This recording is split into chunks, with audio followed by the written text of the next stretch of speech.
T20 World Cup is just round the corner and Pakistan will face India in Dubai on 24th of October. But are we ready? That is the question. Let's figure this out. जब बात आती है T20 cricket की तो ज़्यादातर teams depend करती हैं power hitting पर। अब अपनी एग्जांपल है नंबर 1 T20 टीम इंग्लैंड। मतलब उनकी सलामी बल्लेबाजी से लेकर नंबर 8-9 तक सभी छक्के मारते हैं। मतलब पूरी टीम में एंकर का रोल प्ले करने वाला ही कोई नहीं, जिसकी सबसे बड़ी एग्जांपल जो रूट की एक्सक्लूजन है। He should be in England squad because I think he is the only one in England setup who is flawless against spin. You can check his records against spin as well. पर मैं England की बात क्यों कर रहा हूँ? Video के title पे तो पाकिस्तानी ओपनर्स का लिखा है, तो भाइयों और बहनों रेफरेंस भी किसी चीज़ का नाम है। Okay. सवाल तो उठेंगे कि पाकिस्तानी ओपनर्स की बात ही क्यों? बाकी बल्लेबाज वेकेशंस पर गए हैं। लिटरली वो वेकेशंस पर ही गए हैं। पिछले एक साल की परफॉर्मेंस उठा के देखने मिडल ऑर्डर की, आपको खुद अंदाज़ा हो जाएगा। अगर इस साल की T20 क्रिकेट की बात करें तो पाकिस्तानी ओपनर्स ने 40-50% बॉल्स कंज्यूम की हैं। मतलब सिर्फ कंज्यूम नहीं की, रन्स भी बनाए हैं। लेकिन क्या रन्स उतनी तेज़ी से बनाए हैं जितनी तेज़ी से बनाने चाहिए? नॉट क्वाइट, क्योंकि वो बॉल्स कंज्यूम करने के बाद एक्सेलरेट नहीं कर पाते। उससे आने वाले बैट्समैन पे प्रेशर होता है और वो तेज़ी से रन्स करने के चक्कर में जल्दी आउट हो जाता है। और अगर ज़्यादा मैचों में वो जल्दी आउट हो जाए तो out of form.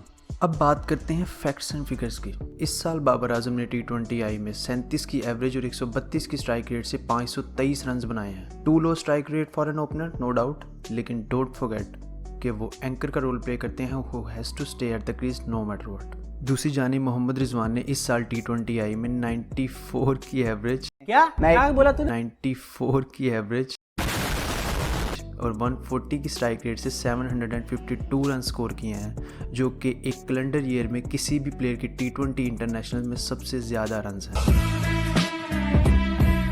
Good strike rate with good average age well. लेकिन क्या आपको T20 क्रिकेट जहाँ पे पूरा गेम ही 120 गेंदों का होता है, वहाँ पर आपको 2 प्लेयर्स चाहिए, वो भी एंकर का रोल प्ले करने के लिए? I don't think so. For an opening batsman strike rate has to be around 150 और 160, क्योंकि T20 वर्ल्ड कप 2021 में बॉल जितना पुराना होता जाएगा रन्स बनाना उतना ही मुश्किल होगा, जैसे कि हमने IPL में देखा।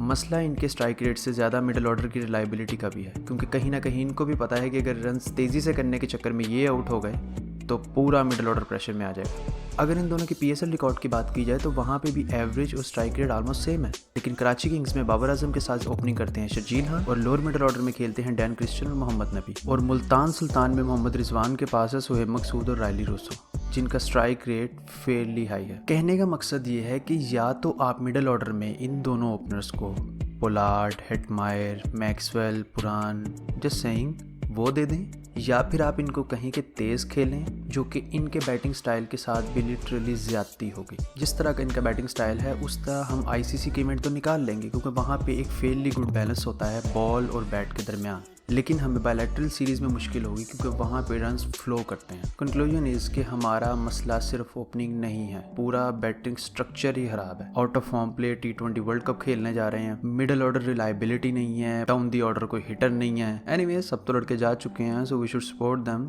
But facts are facts and we can not deny them. See you in the next one. Till then, अल्लाह हाफिज़।